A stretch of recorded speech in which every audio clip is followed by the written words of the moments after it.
Life lead করে, তবুও তাদের দিকে আঙ্গুল তোলা হয়। এখন এই যে আপনি প্রতিবাদ কার কাছে করবেন? প্রতিবাদ আমরা সরকারের কাছে যে আগে করেছি। 15 সালে আমাদের প্রাক্তন যে প্রধানমন্ত্রী যিনি চলে গেছেন ভারতের, তার কাছে পর্যন্ত বলা হয়েছিল এবং তিনি বলেছিলেন, একটা আদেশ দিয়েছিলেন ক্যাডার সমতাকরণে। তো ক্যাডার সমতাকরণের সেটি কোনোদিন এই 15 সাল থেকে অলমোস্ট 10 বছর কখনো হয়নি।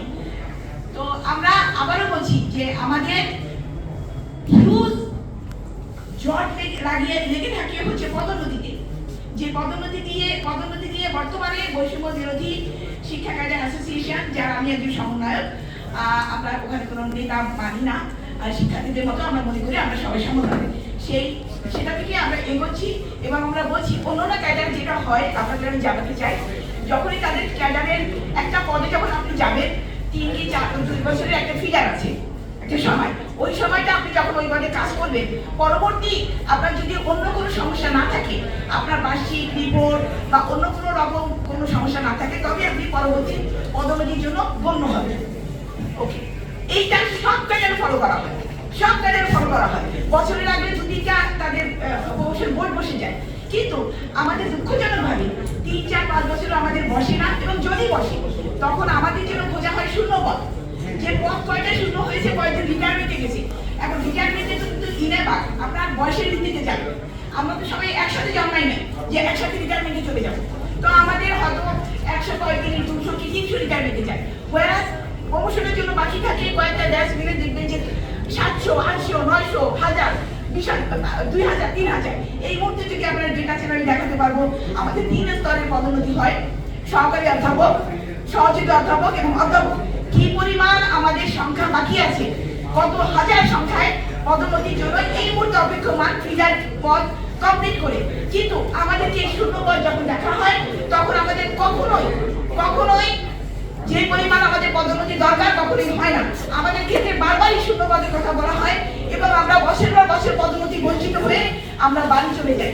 আমাদের সিনিয়র ব্যাচ 16 BCS শিগগিরই বাড়ি চলে যাবে, 18 ব্যাচ 25 সাল থেকে সবাই বাড়ি চলে যাবে, 17, 18 এবং 16 এরা অলমোস্ট এই ক্যাটাগরিতে আছে এবং তারা বাড়িতে চলে যাবে। এই সময়টাকে যদি আমাদের এখনই এই সমস্ত ফাইল কিন্তু মন্ত্রণালয়ে আছে, অধ্যাপক পদে পদোন্নতি ফাইল 15 এপ্রিল থেকে আছে, এখন পর্যন্ত কোনো পদোন্নতি সভা কল করা হয়নি।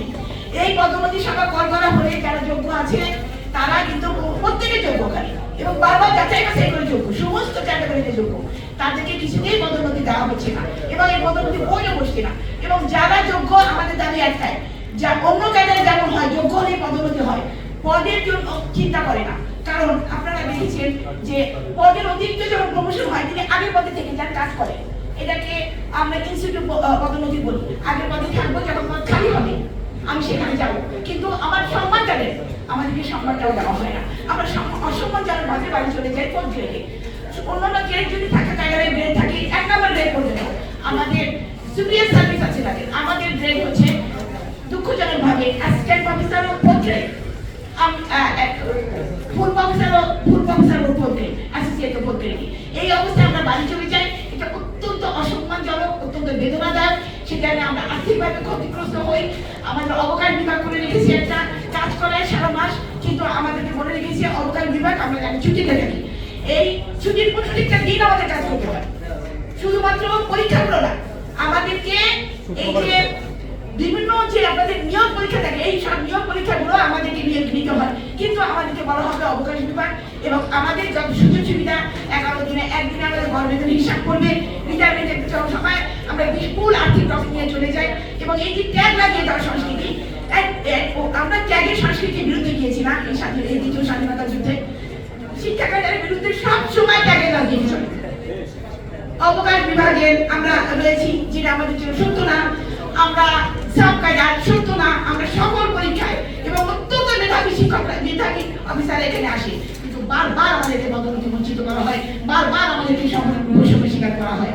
আপনাদের কাছে আমরা সংশ্লিষ্ট মহলে আমাদের দাবি তুলতে চাই, যেহেতু সরকার এখন সকলের দাবি দেওয়ার দিকে অত্যন্ত মনোযোগী হয়েছে এবং আমরা বাক স্বাধীনতা ফিরে পেয়েছি, আজকে আমরা বলতে চাই এই বাক স্বাধীনতা ফিরে যাওয়ার সময় আমাদের দাবিটা যেমন এবার যেন শোনা হয়, বারবার যেন শোনা হয়, বছরের পর বছর, যুগের পর যুগ শোনা হয় না। আপনারা দয়া করে আমাদের দাবি জায়গা মতো পৌঁছে দিবেন।